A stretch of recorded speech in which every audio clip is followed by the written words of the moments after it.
speaking about Nordic, I've gone into an argument with a fellow lawyer, with a fellow associate at work one time, and this guy was trying to claim that however the Nordic people, that there's caves in Ohio that belong to the Nordic people, and he was insisting that it was Nordic and that the indigenous peoples were not here before. Basically, he was saying that the white race was here before that, and I've come in contact with these yo-yos every once in a while. So much so that he even started saying that the indigenous peoples in Hawaii were not really indigenous to Hawaii. He even got to that argument, basically saying, I mean, how do I confront it? Yeah, you don't. You know what? No. See, it gets back to kind of a little bit of what was brought up earlier. Let me just, because I'm sorry, I do get a little bit of a headache from this particular subject. See, we can respond to the African descent people about the Olmecs. We can start responding to the Mormons about how they came here. We can start responding to the whole Kennewick man. We can start responding to all of these different attacks on our rights to our continent. We could spend the rest of our lives dealing with that. It's non-productive. You can have all the proof that you want. It's like on the Olmec African thing. Von Sertima himself finally admitted that his dates were wrong, blah, blah, and all I was saying that at one point. But no, he was implying that the Olmecs were Africans and they originated our civilization. That's what you hear, you read on the internet. And you can go on with the Kennewick man. You know what? My personal thing is, I don't even deal with it. Why? Why? It's just like somebody saying, I have proof that your grandmother was a prostitute. And not only that your great-grandfather he was a cannibal. And I have... Why spend your time responding to that? Why? Because you're going to get caught up in pendejadas. I've reacted to it at the beginning too. Again, there is proof against all this shit, but they're not interested in it. You can show them all the proof. You can show them movies of actual in Tenochtitlan that there wasn't a great city. You can show them, okay, we went here. It is, we through time travel we proved there were no. Well, maybe you didn't go to this place. I mean, it doesn't matter. It's one of those arguments you can't win. And we can't let ourselves get caught up in these arguments. And you can say, oh, but I can't just let them speak that way. Well, you know what? If you get into the discussion, which is not really a discussion, it's like getting into that argument about your grandmother was a prostitute. It's like, okay, you know she wasn't. But you're going to get into the discussion to try to prove that she wasn't. You know what you're actually doing? You're actually disgracing your grandmother by even giving any credence. Think about it. You actually are giving credence to such a thing. And because, oh, you guys are denying the truth and whatever. You know. See, the thing is, they give us all these distractions. Yeah, go ahead. Just one thing real quick. You want to talk about that shit, but you didn't want to talk about colonialism. By the way, you said colonialism was a long time ago, but then he comes and he wants to talk about this stupid nonsense about the way caves and... Because that gives them a right to be on this land. And that says we were here before you, so we're not illegals.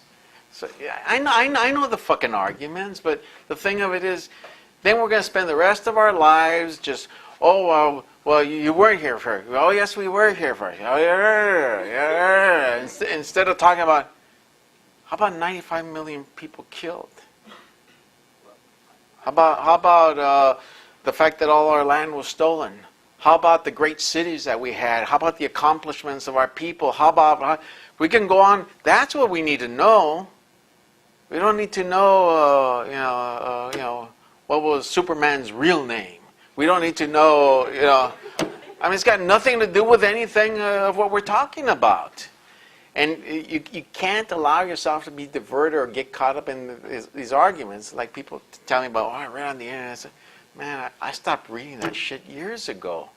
Because, yeah, I get angry, you know. It's like with us, even when we get, you know, on our Mexica movement phone, we get these white supremacist calls, and we get the vendido calls, and we're at a point, you know what, no caller ID, okay, delete. I don't even listen to it. At one point, I was like, oh, this idiot, I would make notes on it. But after a while, you know what, they're all saying the same shit again and again. The vendido shit, the white supremacist shit, again and again. I don't even find it amusing anymore. Yeah, but I know for some of you, this is all new, you know, and you'll get angry about certain things, and you'll want to respond. Well, what do I respond? In that particular case, there is no point responding. I don't think this is a really high IQ person you're speaking with to begin with. I don't even know the person. I can tell you, this is not a high IQ person, or not a very moral person. So what's the point? See, we got to learn, we got to choose our battles. Don't let them choose where you're going to fight. Because if you let them choose, you've already lost. And that's like with us and what we're doing. No, we're not going to talk about us illegals. We're talking about 1492. Yeah, but what about the laws that were violated? Yeah, the laws that were violated in 1492. We got to reframe this whole thing. It's not about illegals or SB 1070. It's about 1492 and what happened after that, and the rapes and the enslavements and the theft of our lands and the use of smallpox. What a dishonorable people you are. What a monstrous people you are. Those are what we should be pounding and pounding and pounding and pounding instead of, well, Olmecs, well, I don't know the details of it. Oh, gee, Kennewick, man, or I don't know. Well, the Mormons and this, or the 10 lost tribes of Israel. My grandfather came from Spain. You can put a book this thick of pendejadas. And you can be reading that book the rest of your life. Kind of, that's what we're doing now. Let's wait until let's be talking about the Lakers. Hey, let's be talking about El Mundial. Let's be talking about what kind of pot you like. Yeah. Let's be talking about what TV show. What's the best reality show? Let's go. But that's what we're doing. Hopefully, not too much of it here in this room. But in reality, that's what the majority of our people are doing right now. We're not meant to be thinkers under white supremacy. Yeah. Oh, I'm going to ask, can you talk about what's the difference between the Mexica movement? Why the Mexica movement doesn't do danza? I think that's an important issue to talk about. Because I know when people go back to whatever they're doing, I know people always talk about the Mexica movement. When it comes to this spirituality thing, and they try to always contradict the facts of the Mexica movement, which you don't have to go back. Well, it's a huge subject, but the quick answer to it is we don't do danza because we respect our ancestors. That's the quick answer. Okay? Take a look at what danzantes are doing. Ahí andan bailando con la cruz. Their Lord Jesus Christ, and then they are.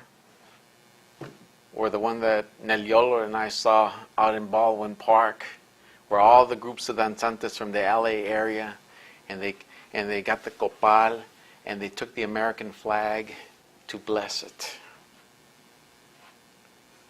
Or the danzantes that are out there dancing with bleach blonde hair.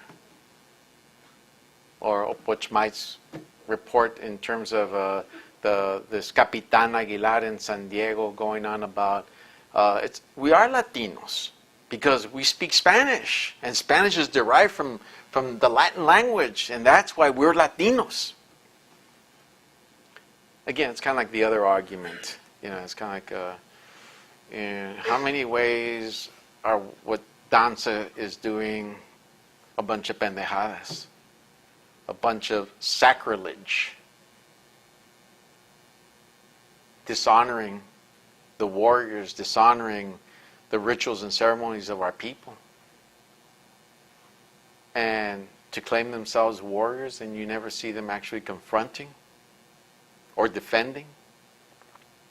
It's a huge topic, but in the same way that you're not going to convince this other guy about whatever it is, whether it's Kennewick Man, all with people that are into the danza, New Age, spirituality, and all that, you're not going to change their minds.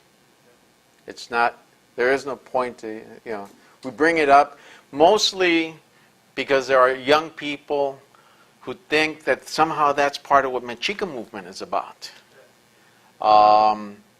And they'll say, well, it's a natural thing, they're doing the dance.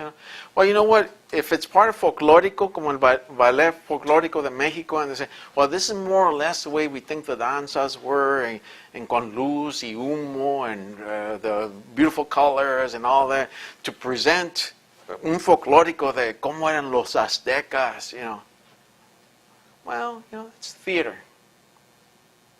But when you do it in the streets and to our people, and you say this is a sacred dance, and you bring in the American flag, y andas con la crucita, that's sacrilege. That's dishonor. I mean, there's more to it, but this is one that I find personally, I get very emotionally angry at the monstrosity of what's going on with that.